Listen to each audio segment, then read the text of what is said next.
늘 이야기합니다. 성경은 여호와를 경외하는 것이 지혜다라고 이야기해요. 잠언을 통해서 계속해서 나타나는 이야기였고, 그럼 반대로 여호와를 떠나는 것이 미련하고 우매한 것이다라는 것이죠. 여호와를 경외하는 것이 무엇입니까? 경외한다는 것은 두려워하고 또 그를 존경하고 그 말을 따르기를 작정하는 것입니다. 여러분, 그런데 우리가 이 자리를 떠나면 어떻게 된다는 거예요? 사사기는요, 그것을 보여주고 있습니다. 그러나 사사기의 본질은 무엇일까요? 인간의 사사 한 사람이 이스라엘을 구원하지만, 그러나 유효기간이라는 게 있다는 걸 우리로 알게 하시는 거예요. 사람은 한계가 있습니다. 삼손이 나타나고 기드온이 나타나고 드보라가 나타나도요, 여러분, 사람으로 보여지는 그 자리는 딱 유효하다는 걸 이야기해요. 그래서 하나님께서는 이 모든 것을 감당하시기 위하여 사사, 우리 인생의 재판관이자 또 인생의 도울 자로 예수 그리스도를 보내시는 거예요. 그래서 그 예수님의 예표가 사사 중에 한 모습입니다. 이스라엘을 구원하는 그러한 사사로 살지만 인간은 한계가 있어서 인간에게 초점이 맞춰지는 것이 아니라 하나님에게, 그 아들 예수 그리스도에게 초점이 맞춰질 때에 우리의 영원한 사사 되시는 예수 그리스도를 붙들었을 때에만 우리가 하나님이 주시는 그 기업의 풍성함을 얻고 누릴 수 있다는 것을 말씀하기 위하여 사사기를 우리에게 보여주시고 들려주시는 것이죠. 여러분, 이스라엘의 마지막이 지금 너무나도 비참하게 끝납니다. 처음에는요, 각각의 죄를 범하는 자리들, 그 이유도 무엇이었어요? 가나안 땅에 그 죄를 진멸하지 않았기 때문입니다. 여러분, 우리가 항상 놓치는 자리가 무엇이냐면, 우리가 무너지는 이유는요, 큰 사건과 사고가 아니에요. 작은 것에서 틈을 주다가 그 틈이 점점 커지게 되는데, 그 틈이 바로 죄의 틈이기 때문입니다. 여러분, 여지까지 여러분이 사사기라면서도 붙들고 있는 여러분의 생각과 또 여러분이 여전히 내려놓지 못하는 죄들이 있다면, 오늘 이 마지막 사사기 시간을 통하여서 내려놓을 수 있게 되기를 예수님의 이름으로 축원합니다. 마지막 지파간의 전쟁이 끝났습니다. 베냐민을 초토화시켰어요. 그리고 이제 600명 남았는데 400명 어떻게 충당합니까? 미스바의 총회에 모이지 않았던 길르앗 야베스, 이 가나안 동쪽 땅에 있던 지파를 진멸하고 그곳에 있는 아직 남자를 알지 않는 여자 400명을 데려다가 베냐민의 아내로 줍니다. 그런데 아직 몇 명이 부족해요? 200명이 부족합니다. 그래서 오늘 16, 17절에 뭐라고 이야기합니까? 남은 자들은 어떻게 아내를 얻게 할까라고 물어봐요. 그런데 중요한 것은 이들은 17절에 보면 또 이르되 베냐민 중 도망하여 살아남은 자에게 마땅히 기업이 있어야 하리니 그리하면 이스라엘 중에 한 지파가 사라짐이 없으리라. 이들이 지금 막 발악을 하며 계속해서 유지하고자 하는 것이 12지파라는 거예요. 12지파. 하나님이 12지파를 이야기했기 때문에 그 12지파에 그 선을 맞춰야 된다는 것이죠. 그런데 15절에 보면 하나님께서 한 지파를 없애려고 작정하셨다고 나와요. 여러분, 하나님 앞에서 구색이 중요한 것이 아니죠. 근데 사람이요, 하나님을 떠나면 그 구색이 굉장히 중요합니다. 틀이 굉장히 중요하다고 느껴질 때가 있어요. 그래서 우리가 언제 무너지냐면 그 틀은 그대로 있고 본질이 사라질 때예요. 본질을 잃어버리면 그 공동체는요, 무너질 수밖에 없습니다. 여러분, 기업은요, 그 본질이 무엇입니까? 생산을 해서 이익을 창출하는 것이죠. 돈을 버는 거예요. 그러니까 우리 사업하시는 분들은 돈을 많이 벌어야 됩니다. 그런데 중요한 건 무엇입니까? 우리는 사업하시는 분들, 또 직장생활은 무엇입니까? 직장을 통해서 내가 월급을 받아서 내 가족을 부양하는 일이에요. 또는요, 모든 자리가 마찬가지입니다. 공동체로 우리가 속해 있다는 건 그 공동체의 목적을 쫓아가는 것이죠. 중요한 건 무엇입니까? 이스라엘 12지파를 허락하신 이유는 12이라는 완전한 수에 초점이 맞춰진 게 아니라 하나님의 그 마음을 바라보라는 거예요. 하나님이 서로 돕고 서로 양보하고 서로 협력하며 예비하는 공동체로 이스라엘을 부르셨던 건데, 이들은 각기 자기 안에 죄를 해결하지 못하니까 각기 서로를 바라보며 자그마한 충동 하나에도 한 지파를, 한 형제를 몰살시킨 만큼 잔인하게 되었다는 것을 말씀하는 겁니다. 여러분, 새벽 기도도 마찬가지예요. 여러분, 이것도요, 내가 작정한 대로 되지 않아서 열받을 때가 있다니까요. 여러분 빠지는 날 어떻습니까? 내가 가려고 했는데 그 다음날 못 일어났어요. 그러면 화가 나요. 누구에게요? 나에게 화가 나고요. 또 누구에게요? 왜 안 깨워줬냐고 다른 사람에게 뭐라고 할 때가 있죠. 새벽 기도도 마찬가지입니다. 본질은 무엇이었어요? 하나님께 기도하고 하나님의 말씀을 듣고 하루를 시작하면서 하나님과 함께하는 것인데 그 본질을 놓쳐버리면 자꾸 틀만 생각하면 여러분 무너지게 되는 것이죠. 물론 틀이라는 게 있으니까 안정적으로 신앙생활을 하는 게 있어요. 그러나 그런 껍데기와 모양보다 더 중요한 것은 능력입니다. 경건의 모양은 있고 경건의 능력이 없는 것을 바울이 지적하고 있지 않습니까? 우리의 모습을 바라볼 때 여러분 우리는 이 옆에 형태가 중요한 게 아니에요. 기도를 어떻게 소리를 내서 기도하냐가 중요한 게 아니고 찬양할 때 손을 드냐 마냐가 중요한 게 아니에요. 내 마음과 전심으로 그 예배의 본질 안에 예배 속에서 참된 하나님을 경험하기 위해 노력하고 있고 하나님을 지금 만나고 있는가? 여러분 안에 예배 감격과 감동이 없다면 좀 쉬세요. 여러분 그렇게 와서 다른 생각하고 또 다른 거 바라보고 괜히 기도하는데도 염려가 많고 근심이 많을 거면 여러분 오히려 그 자리가 여러분에게 득이 되지 않잖아요. 그럼 그때는 어떻게 해요? 때로는 잠시 쉼의 자리를 통해서 바라볼 수 있어야 되는 것이죠. 여러분 오늘 이들의 문제는 무엇입니까? 12지파의 구색을 맞추기 위한 거예요. 근데 12지파를 왜 못 맞췄어요? 오늘 18절 말씀이 무엇이에요? 그러나 우리가 우리의 딸을 그들의 아내로 주지 않겠다. 이 21장 1절에도 똑같습니다. 자기들의 아내를 베냐민 자손에게는 자기들의 딸들을 베냐민 자손에게는 아내로 주지 않겠다예요. 누가 정한 거냐 이거예요. 누가 정한 겁니까? 자기가 정한 거예요. 그러니까 제가 늘 이야기하잖아요. 한 번 아니면 아니야. 난 한 번 정하면 끝이야. 크리스찬에게 이 말은 굉장히 교만하고 완악한 말입니다. 그런 게 어디 있습니까? 나 원래 그런 사람이야. 그런 사람이 그냥 죽어야죠. 근데 그런 우리를 하나님이 십자가의 은혜로 구원의 죄를 부르셨으면 매일매일 성령으로 새롭게 된다는 게 무엇이에요? 말씀으로 매일매일 새롭게 된 삶을 사는 거예요. 이전 것은 지나갔으니 보라 새 것이 되었도다. 이 새 것은 무엇입니까?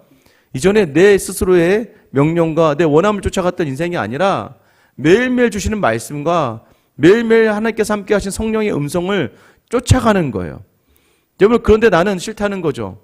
하나님 하라고 하는데 나는 싫은 거예요. 여러분 그 삶이 뭐가 되는 거예요? 내 삶의 모든 자리, 신앙의 모든 자리도 겸손하고 순종하는 것이 아니라 내가 정한 대로만 하지 않으면 하나님도 뭐든 상관없다는 것이죠. 이스라엘 백성의 이 서원은요 얼마든지 물릴 수가 있는 서원이에요. 값을 치루어 물릴 수 있는 것인데 이들이 무엇입니까? 하나님을 온전히 알지 못했고 하나님을 온전히 알지 못했다는 건 무엇이에요? 자기들의 뜻과 방식으로 살아가기를 주저하지를 않았다는 것이죠. 그러면서 결정한 게 뭐예요? 더 큰 죄악으로 나아갑니다. 19절부터 21절에 보면 야 실로에 이 절기 때마다 춤을 추러 나오는 여인들이 있는데 야 그 여인들을 납치해 가라는 거예요. 말도 안 되죠. 말도 안 되는 거예요. 여러분이 만약에 믿음을 제대로 붙잡지 못하면요 이 세상의 그 말도 안 되는 그 흐름을 쫓아가는 거예요. 그게 세상의 풍조를 쫓아가는 거예요. 말도 안 됩니다. 여러분 지금 살아가는 모습들 보세요. 대화가 됩니까? 아니요. 저마다 다 자기가 맞대요. 다 자기가 맞다고 하니까 서로 싸울 수밖에 없고 서로 다툴 수밖에 없어요. 그래서 누가 힘이 센 사람이 이기는 거예요. 힘이 센 사람이 만들면 되는. 요즘에는 힘도요. 예전엔 그냥 힘이었는데 이제는요 교묘한 것들이 너무나 많죠. 뉴스도 그렇고 사람의 말들도 그렇고 여러분 믿음을 놓치면 이 세상의 풍조에 휩쓸려 갈 수밖에 없습니다. 그냥 납치해. 그리고 많은 사람들이 인정해 줄게. 힘 있는 사람들이 우리가 그 아비들이 와서 뭐라고 하면 우리가 말이야 그들에게 말할게. 은혜를 베풀어라. 베냐민 자손을 살려야 되지 않겠냐. 근데 니네가 준 게 아니라 그들이 납치해 갔으니까 니네 죄가 아니야. 이런 말도 안 되는 합리화를 시키며 말하고 있지 않습니까? 여러분 때로는 신앙의 자리가요 잘못되면 본질을 놓치면 이렇게 된다는 거예요. 중세의 십자군 운동이 바로 이것이었습니다. 성전, 예루살렘을 탈취하자. 그래서 여러분 십자군 운동 때요 이 십자군이 가는 곳마다 무수한 사람들 다 죽였습니다. 오히려 이슬람의 장군이요 마지막에 예루살렘을 둘러싸고 있다가 이 예루살렘 안에 있었던 그 성전을 하러 왔던 그 수많은 사람들을 살려서 그냥 내보내줍니다. 오히려 자비를 이슬람에서 베풀어요. 십자군들은요, 유대인들 다 그 교회에 가둬놓고 불을 질러 다 죽여버립니다. 뭐에 민명 아래서요? 예루살렘을 찾고야 말리라. 그 예루살렘이 뭐가 중요합니까? 예수님이 오신 이후에 두세 사람이 모인 곳에 내가 그들 가운데 있느니라. 예수의 이름을 부르는 곳마다 교회가 있는 곳, 성도가 있고, 성도가 있으면 교회가 있는 것 아니겠습니까? 그런데 자꾸 신앙이요, 이용당하기 시작합니다. 합리적으로 사용하다 보면 아프리카의 노예들도 마찬가지 아니겠습니까? 셈족, 함족, 야벳. 여러분, 그래서 함족의 후손이, 가나안의 후손이 아프리카 사람이다. 그래서 셈족을 섬겨야 되고, 셈족이 바로 유럽 사람들이다. 여러분, 말도 안 되는 성경을 합리화시켜서 사람들을 너무나 힘들고 어렵게 할 수 있다는 거예요. 종교가 되면 굉장히 무섭습니다. 여러분, 믿음이요, 생명을 살리는 자리고, 우리는 자기 부인의 자리고, 우리가 죽어서 생명이 살아나는 것을 경험하는 것이 믿음인데요. 여러분, 이게 종교가 되면요, 나만 맞고 내 뜻을 거역하면 말도 안 되고, 여러분, 그러니까 우리가 이슬람을 잘 인정해 주지 않으려고 하는 이유가 무엇입니까? 여러분, 조금만 잘못하면 불에 태우고, 사람을 똑같이 눈에는 눈, 이에는 이, 도둑질하면 손을 자르고, 여러분, 그 모든 것들이 생명을 존중하는 데 있지 않다는 것이죠. 요즘에 이란의 문제가 무엇이에요? 히잡을 써야 되는데 히잡을 벗었던 여인을 경찰이 죽였다. 그래서 지금 이란이 지금 난리가 났잖아요. 여러분, 어떻게 보면 우리가 이 신앙이 종교가 되면 이거보다 더 잔인한 짓을 할 수 있다는 거예요. 얼마 전에도 뉴스에도 나왔었잖아요. 크리스찬들이 여러분 막 기도하시다 훌받아서 막 봉은사 이런 데 가서 막 그 절 안에 들어가서 막 찬송가 크게 부르고 막 거기서 막 사탄아 물러가라 외치고 있고, 여러분, 이게 정말 맞는 걸까요? 그럼 그들이 사탄아 물러가라 얘기 들었으니까 뒤집어져가지고는 예수 앞에 나올까요? 아니죠. 그런 게 아니란 말이에요. 우리는 철저하게 자기 부인과 자기 헌신을 통해서 예수님의 길을 가는 사람들이잖아요. 예수님의 길을 가는 사람들. 십자가를 바라볼 수 있어야 되는데 자꾸 그 십자가를 놓치다 보니까 어떻게 됩니까? 하나님은 없고 나의 종교적 그 열정과 나의 신념만 남아서 누구든지, 여러분, 진정한 피해자가 누굽니까? 길라드 야베스에 수없이 죽었던 많은 사람들, 무고한 사람들. 오늘도 누구예요? 그냥 이유도 모르 채 남에게 납치돼서 끌려가는 여인들. 그 여인들은 무슨 죄가 있을까요? 그 여인의 부모들은 무슨 죄가 있습니까? 당장 내가 아니면 된다는 생각들. 여러분, 그게 종교적 신념이 얼마나 무서운지를 우리에게 보여주고 있어요. 여러분, 무엇을 놓치면요? 우리 25절 말씀 같이 읽어보겠습니다. 25절 시작. 그때에 이스라엘의 왕이 없으므로 사람이 각기 자기 소견에 옳은 대로 행하였더라. 믿음이 있다고 하면서도요, 끝까지 자기가 맞대요. 끝까지 자기는 한 번도 틀린 적이 없고, 나는 한 번 정해진 대로 가지 않으면 안 된다는 거예요. 나는 절대 그 선은 용납할 수 없어. 그거 누가 정한 건가요? 누가 그렇게 하라고 했습니까? 정말 하나님이 그렇게 하라고 했습니까? 하나님 정말 그걸 원하세요? 여러분, 내가 왕이 없으면요, 다 내 맘대로 하는 거예요. 예수 그리스도가 하나님이 왕이 되지 않으면요, 모든 자리가 다 이렇게 무너지게 되고 마는 거예요. 여러분, 우리가 18장, 21장 2절에도 그렇지만, 백성이 베델에 이르러 거기서 저녁까지 하나님 앞에서 앉아서 큰 소리로 울며, 15절 백성들이 베냐민을 위하여 뉘우쳤으며, 뉘우치고 울면 뭐합니까? 이거 다 악어의 눈물이죠. 결국 무엇이에요? 아무렇지도 않게 가서 베냐민 애들 불러다가 납치해가. 아무나 없이 납치해가니까 이제 우리 600명 채웠다. 베냐민을 망하지 않는다 하고 각기 자기 기업으로 돌아갔더라. 얼마나 잔인합니까? 얼마나 냉정합니까? 여러분, 다시 한번 우리 안에 왕이신 하나님이 우리에게 주신 자리, 하나님이 내게 맡겨주신 자리에서 그 왕을 놓치지 말아야 돼요. 여러분, 그렇지 않으면 내 힘으로 살다가, 내 능력으로 살다가, 여러분, 그 한계에 부딪혔을 때요, 그래서 다 자살하고 다 내려놓고 다 죽이고 하는 거예요.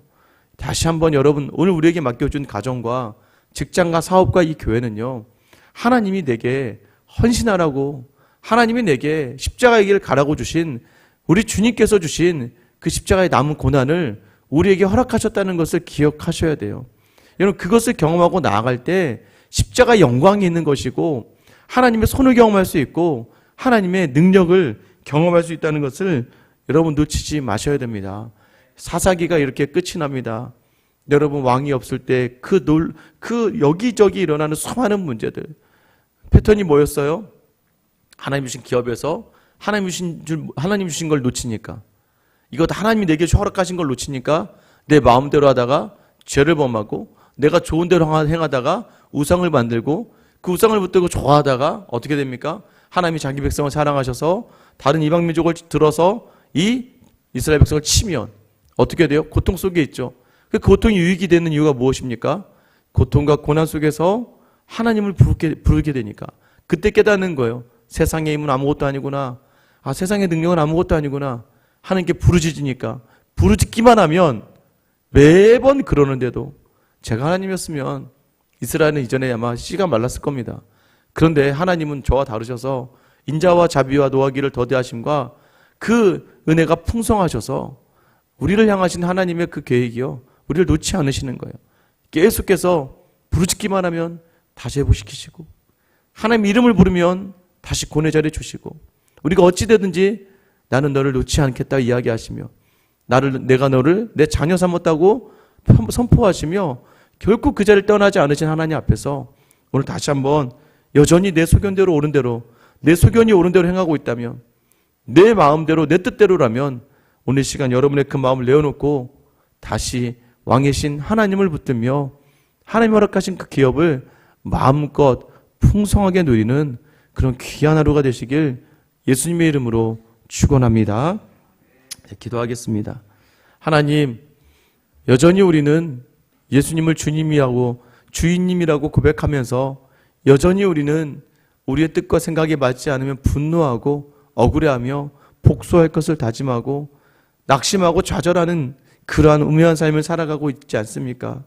하나님, 다시 한번 우리의 주님이신 예수 그리스도를 붙들고 왕이신 하나님을 붙들고 다시 내 안에 주인이 누구인가를 점검하는 귀하고 복된 이 예배 시간이 되게 하여 주시옵소서. 매번 하나님 세상을 바라보고 조금 내게 힘이 있고 조금 내게 돈이 있고 조금 내게 여유만 있으면 하나님보다도 세상을 향하고 세상의 자랑과 세상의 칭찬에 목말라서 주님의 자리를 내팽겨치고 세상을 향하고 있지는 않습니까? 예배의 자리마저도 내 중심으로 합리화하며 내가 편한 대로 말씀도 해석하고 내게 좋은 말씀은 아멘으로 받지만 내 마음에 거친 말씀들은 그거는 저 사람의 생각이라고 단언하며 자기 스스로 신앙생활하는 것처럼 살아가는 것이 우리의 모습 아닙니까?